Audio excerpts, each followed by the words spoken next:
लेकिन real estate की ही दो बड़ी कंपनियां हैं जो मुसीबत में फंस गई हैं। हमारे साथ दो सहयोगी मौजूद हैं, कुमार कार्तिकेय और साथ ही तरुण शर्मा है।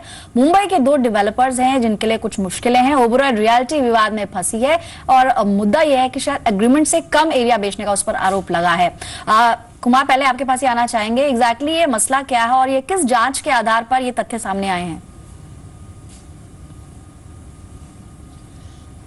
देखिए, ओबरॉय रियल्टी का नाम मुंबई के रियल एस्टेट क्षेत्र में काफी अच्छा माना जाता है, लेकिन अब यही कंपनी इस विवाद में फंस गई है कि उसने जिस पर एग्रीमेंट किया, जितने का पैसा लिया ग्राहक से, उससे कम एरिया अपने ग्राहक को दिया है। हम बात कर रहे हैं ओबरॉय रियल्टी के ओबरॉय स्प्लेंडर प्रोजेक्ट, जहां पर करीब 1300 फ्लैट का ये अच्छा बड़ा प्रोजेक्ट है।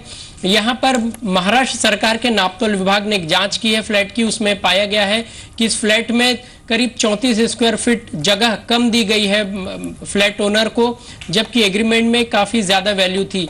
तो यहाँ पर एक्शन की कार्रवाई की है नापतोल विभाग ने। मुंबई पुलिस आयुक्त को लेटर लिखा है, साथ ही बृहन मुंबई म्युनिसिपल कॉर्पोरेशन को भी लेटर लिखा है। उसमें ये कहा गया है कि आगे की कार्रवाई की जाए, क्योंकि जो प्लान था, लेआउट था, वो बीएमसी से अप्रूव किया गया था। उसके बाद ये जगह कम दी गई है, तो आगे की जांच होगी, देखना होगा किस तरीके से जांच आगे बढ़ेगी। दूसरी बात यह है कि जो फ्लैट ओनर है उनने मांग की है कि जिस रेट में उन्होंने मकान लिया था 12,350 रुपए प्रति वर्ग फुट का, उसका 34 वर्ग स्क्वायर फीट का करीब 4,20,000 रुपए बनता है, वो दिया जाए, साथ ही इस पर ब्याज भी दिया जाए।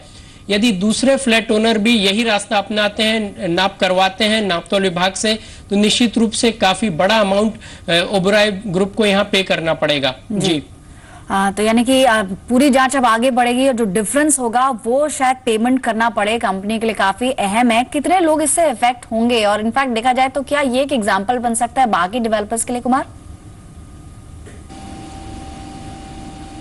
देखिए, ये जो प्रोजेक्ट है करीब 1300 फ्लैट हैं। बताया जा रहा है कि 1296 फ्लैट हैं। एकजुटता दिखाते हुए इस पूरे प्रोजेक्ट के जो फ्लैट ओनर्स हैं उन्होंने एसोसिएशन बना लिया है और अब कंपनी के खिलाफ वो लोग हाईकोर्ट में भी जाने की तैयारी कर रहे हैं। वहां भी मामला आगे बढ़ाएंगे, क्योंकि उनका कहना है कि काफी सारी दूसरी अनियमितताएं भी वहां पर मिली है। सीधी तो ये कि जो फ्लैट का पैसा दिया गया था उससे इनको मिला है, तो करीब 4 लाख रुपए की जगह कम इनको मिली है। तो ये लोग आगे कार्रवाई करेंगे। साथ ही नापतोल विभाग जो कार्रवाई करेगा वो भी आगे बढ़ेगी, क्योंकि इसके जरिए दूसरे लोग भी सामने आएंगे।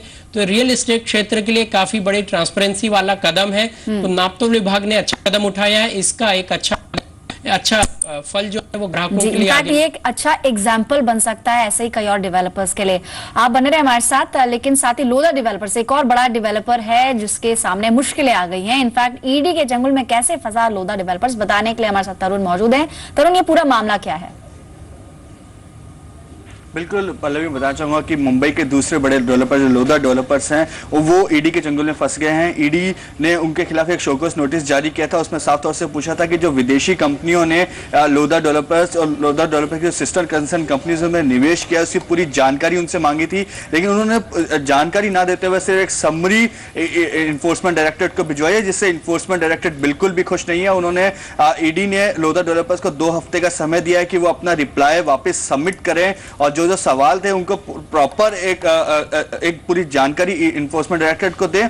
और इसके बाद मैं बताना चाहूंगा कि जो लोधा डेवलपर्स के जो चेयरमैन हैं मंगल प्रभात लोढ़ा और जो एमडी हैं अभिषेक लोढ़ा, उनको भी इन्फोर्समेंट डायरेक्टरेट आने वाले समय में तलब कर सकता है। तो लिहाजा यहाँ पे लोधा डेवलपर्स की मुश्किलें ईडी आगे आने वाले समय में बढ़ा सकता है।